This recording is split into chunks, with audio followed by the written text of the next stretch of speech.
Salut tout le monde, j'espère que vous allez bien. Aujourd'hui dans cette vidéo, on va parler un petit peu de notre manière d'aborder les relations et notamment les relations amoureuses mais aussi de manière plus générale.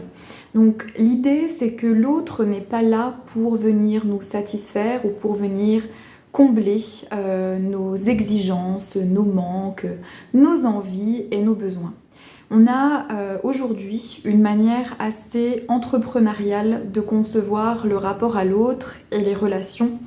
Nous avons l'habitude d'établir une liste de critères quand nous sommes à la recherche de quelqu'un. Il faut qu'il ou elle soit comme ceci, comme cela, comme ceci, comme cela, que nous ayons des centres d'intérêt communs, que nous ayons un caractère qui soit complémentaire ou qui soit comme ceci ou comme cela. On a beaucoup d'exigences avant même d'avoir fait la rencontre de la personne.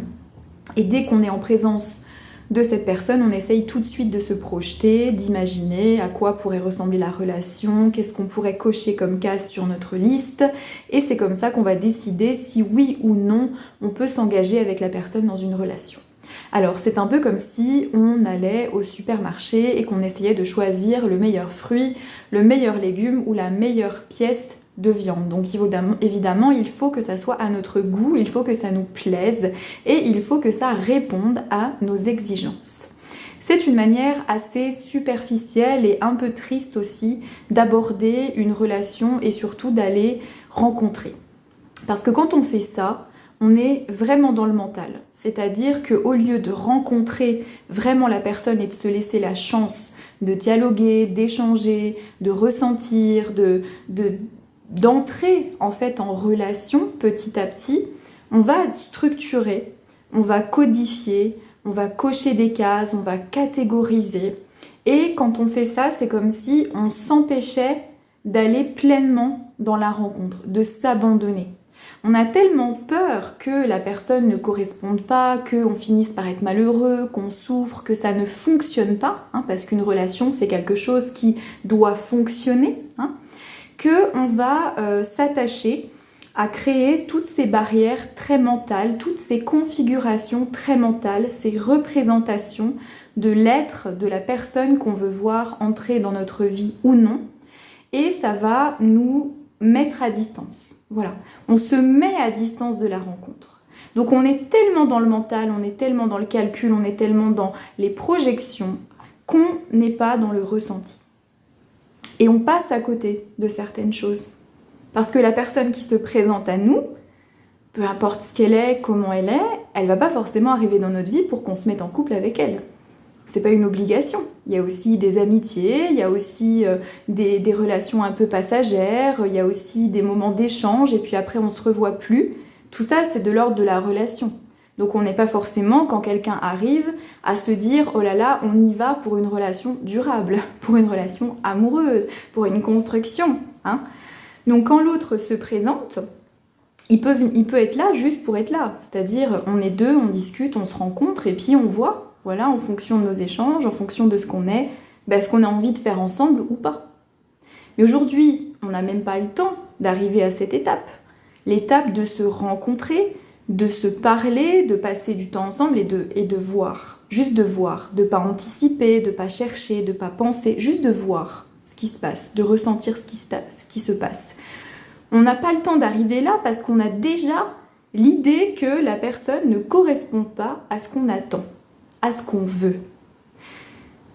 C'est quand même une drôle de manière d'envisager les relations, vous ne trouvez pas? Voilà, c'est une manière très entrepreneuriale, très supermarché, de réduire la personne qui se présente à nous à des cases, des catégories, des choix, des projections. Donc évidemment, quand on commence une relation, qu'elle soit amicale ou amoureuse, sur ce ton-là, on est forcément dans quelque chose de biaisé. Parce qu'on va sélectionner chez l'autre ce qui nous convient, ce qui nous plaît, ce qui répond à nos besoins ou à nos exigences. On va prendre ça, et puis on va décider de ne pas voir le reste. De ne pas considérer tout ce qui pourrait nous gêner, nous déranger. Voilà, on se dit, tant qu'il répond à mes besoins, ou qu'elle répond à mes besoins, c'est bon. Et puis au bout d'un certain temps, l'autre au bout d'un moment cessant de s'adapter, hein, de rentrer dans notre projet, va aussi révéler ces autres facettes, celles qu'on n'a pas voulu voir. Et c'est quand ces autres facettes se révèlent et qu'on y prête enfin attention, la magie, l'illumination du départ un petit peu passé, qu'on se dit « Ah purée, il ou elle n'est pas ce que je croyais ». Et c'est là que parfois on entend des gens dire « Oh, je me suis fait avoir, la personne elle s'est pas montrée telle qu'elle était ». Non, c'est pas qu'elle ne s'est pas montrée telle qu'elle était, c'est que tu as choisi de voir chez cette personne et de prendre en considération uniquement ce qui t'arrangeait dans ton plan. C'est deux choses différentes. Et c'est seulement maintenant que tu t'aperçois que la personne ne correspond pas pleinement à l'image que tu t'en es faite. Surprise! Ben, c'est normal. Les gens ne sont pas là pour correspondre à une image. Ils ne sont pas là pour nous servir. Ils ne sont pas là pour nous apporter quelque chose. Mais comme on est dans cette idée que tout doit être bénéfique, que tout doit nous apporter quelque chose, comme on est dans cette exigence vis-à-vis de la vie, vis-à-vis des autres, vis-à-vis de nous-mêmes, parce que tout doit être productif, on doit en tirer des bénéfices. Je tire du bénéfice de la vie répond à mes exigences, l'autre répond à mes exigences, et ma relation de couple, ça doit être une véritable entreprise, quoi. On est dans cette dynamique entrepreneuriale. On ne peut pas s'imaginer que les gens qu'on rencontre, ils n'ont rien de spécial à nous apporter. En tout cas, ils ne sont pas là pour ça.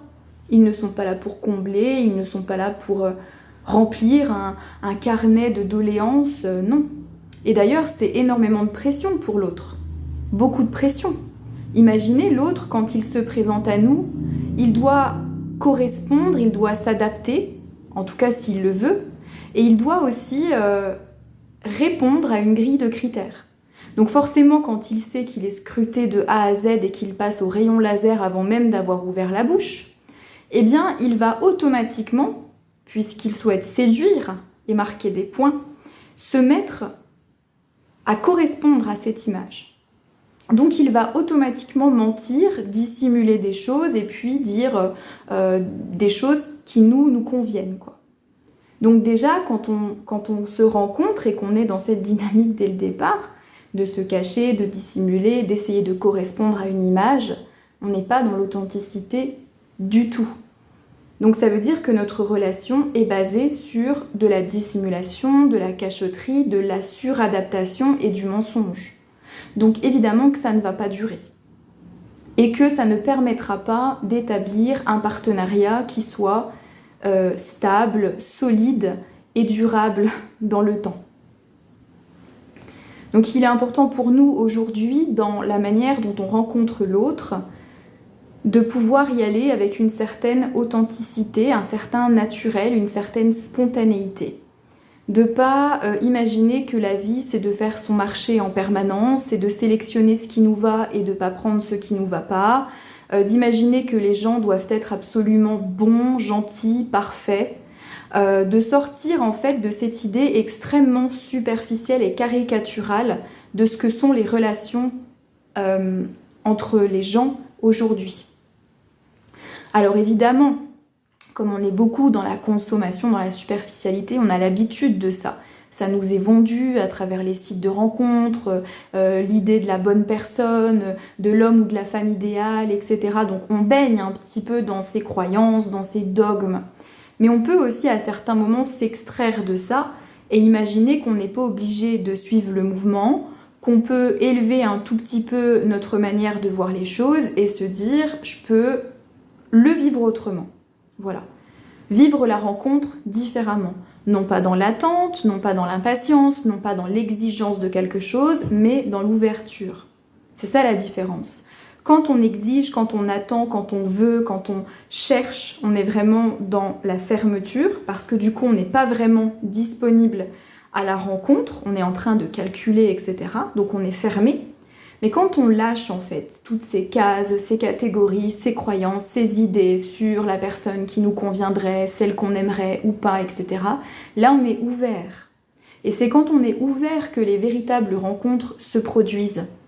C'est pas quand on cherche, quand on veut, quand on exige, c'est quand on lâche, quand on abandonne tous ces concepts-là et que simplement on ouvre notre cœur. Et c'est dans ces moments-là, souvent, qu'on rencontre les personnes. C'est au moment où on s'y attend le moins, où on cherche le moins, où on n'avait pas notre checklist prête. C'est dans des moments où on se laisse surprendre, des coïncidences, de la spontanéité, c'est là que ça se passe. Donc, prenons l'habitude, voilà, dans notre quotidien, de sortir de ces schémas-là et de se dire que quand on rencontre quelqu'un, on rencontre un être, que cet être-là, il n'est pas obligé de devenir quelque chose pour nous et qu'on n'est pas obligé de devenir quelque chose pour lui. Il n'y a pas d'obligation à créer une relation, à la nourrir, à l'alimenter. Des fois, on se croise, on fait que se croiser. Il y a des gens, vous allez les rencontrer, vous allez passer 3 heures avec eux, ça va être génial, et puis vous les reverrez plus jamais. Et c'est suffisant. Et puis des fois, vous allez rencontrer quelqu'un au supermarché, vous allez parler 5 minutes, et puis en fait, vous allez passer votre vie avec cette personne parce que vous allez vous marier et faire des enfants. Puis des fois, vous avez des amitiés aussi qui peuvent durer 1 mois, qui peuvent durer 2 mois, puis après on se perd de vue, puis après on se retrouve, et puis on se relâche, et puis on se retrouve. En fait, ce qu'il faut, c'est dans notre conception des relations, sortir de la rigidité des carcans et des exigences, projections, et aller dans quelque chose de flexible. Personne n'appartient à personne, personne n'est obligé de rien. Et les gens qu'on rencontre ne sont pas là pour nous servir et nous apporter quelque chose. Quand on arrive à rencontrer, discuter, échanger dans cette optique de non-attente, il y a quelque chose qui s'ouvre et il y a quelque chose de plus léger qui se passe. Voilà. On arrive plus à être nous-mêmes, à pas attendre, à ne pas se conformer, s'adapter pour plaire. On sort vraiment de cette dynamique. Et c'est ce que je nous souhaite aujourd'hui, d'arriver à vivre nos relations de la manière la plus fluide et la plus sincère possible. Alors évidemment, ça demande aussi de l'honnêteté vis-à-vis de soi. Ça demande de s'accepter aussi, ça demande de s'ouvrir, ça demande de lâcher un peu les peurs aussi, et de comprendre aussi de quoi on a besoin, qu'est-ce qui nous manque et pourquoi on va chercher ça chez l'autre. Pourquoi est-ce qu'on veut que l'autre nous apporte ce dont on manque, ce dont on a besoin. On se fait beaucoup souffrir dans nos relations parce que on attend tellement de l'autre qu'il vienne réparer, qu'il vienne guérir, qu'il vienne combler des blessures qu'on a, des manques, des besoins émotionnels, que du coup l'autre il se retrouve avec un énorme travail, beaucoup de pression. Il ne peut pas rentrer dans la relation en étant vraiment lui-même, en étant tranquille, parce qu'il a tout un tas de choses à faire. Il doit nous réparer, nous consoler, être là pour nous, ne pas nous blesser davantage. Vous imaginez un peu ce qui repose sur les épaules de l'autre quand on est dans ces attentes-là. Et ce qui peut reposer aussi sur nos épaules quand l'autre attend tout ça de nous. Donc c'est super important d'être au clair avec ses manques, avec ses besoins, avec ce qu'on est, ce qu'on ressent, pour réussir à ne pas faire porter à l'autre le poids de tout ça. Inutilement, parce que ça ne lui appartient pas et parce qu'il n'est pas obligé de jouer le rôle de sauveur, de consolateur, etc. auprès de nous. C'est tout pour moi. Merci de m'avoir écouté et à bientôt.